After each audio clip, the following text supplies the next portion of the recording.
अथ सांख्ययोगो नाम द्वितीयोऽध्यायः।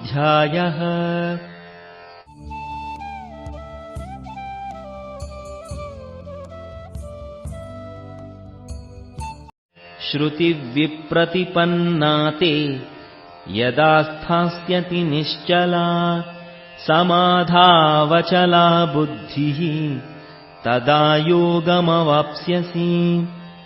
श्रुतिविप्रतिपन्ना ते यदा स्थास्यति निश्चला समाधावचला बुद्धिः तदा योगमवाप्स्यसि।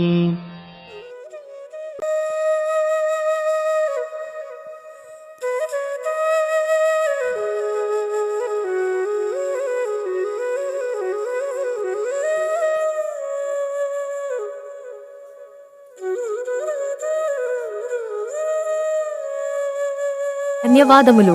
మన ఈ సనాతన హిందువు యూట్యూబ్ ఛానల్ రోజు ఒక భగవద్గీత శ్లోకం నేర్చుకుందాం అనే సిరీస్ ను మీరందరూ ఆదరించి సనాతన హిందువు ఛానల్ ను సబ్స్క్రైబ్ మరియు షేర్ చేస్తారని మనవి.